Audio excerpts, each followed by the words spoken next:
Hi, and welcome to the Ukulele 2 online course.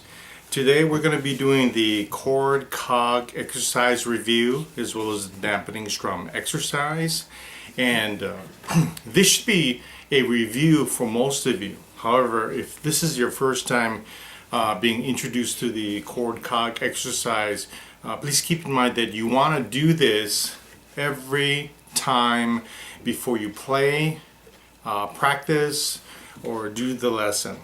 Now we will be using the B7 chord when we do this, and that's located right behind me. There's two versions of doing the B7 chord. One version is in your music book, and the other version is on your chord chart that you should have placed either, well, actually on the front and back of your binder that you hopefully are using to stay organized, as stated in the previous video.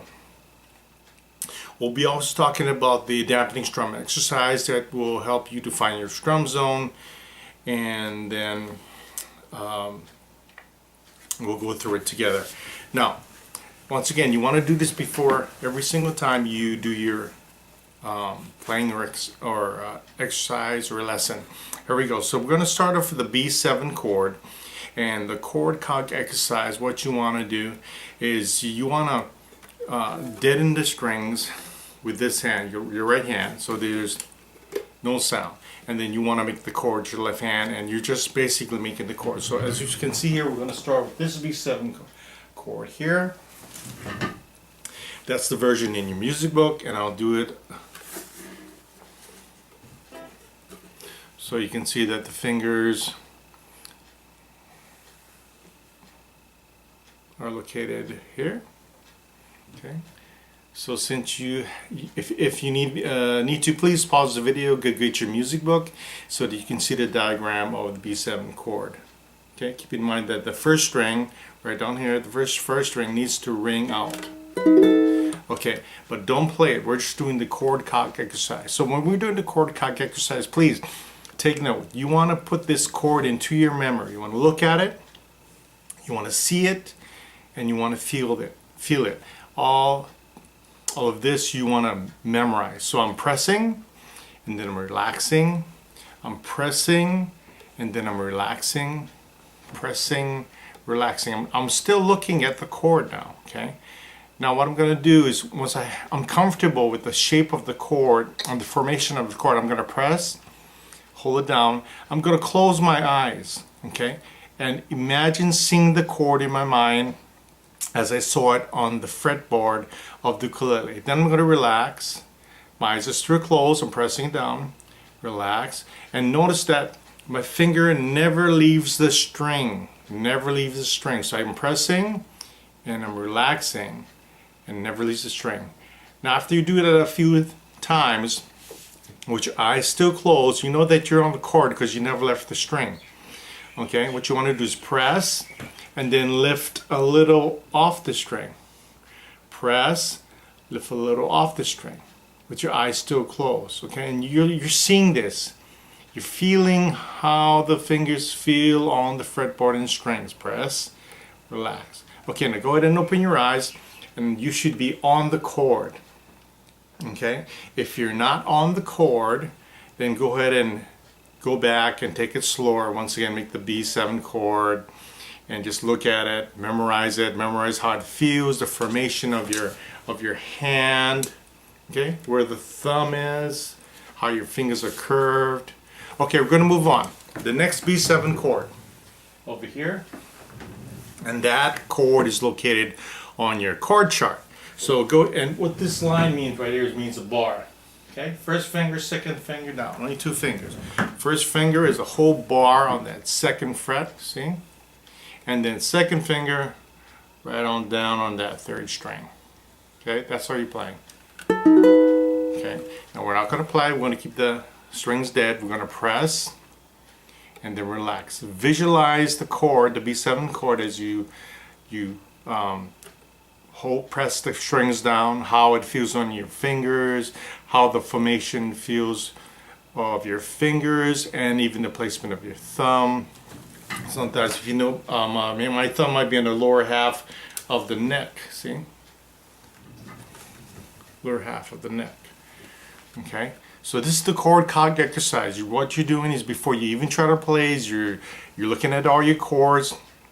Unless you have mastered the chord, for example, maybe the C chord, you have already mastered the C chord, you may not have to do the chord cog exercise. But for something maybe a little more difficult, or you don't quite have down yet, for instance, like one version of the B7 chord, you want to do chord cog exercise. Once again, you're pressing down, relaxing. Okay, now I'm going to close my eyes. You're going to close your eyes. You're going to press and then relax.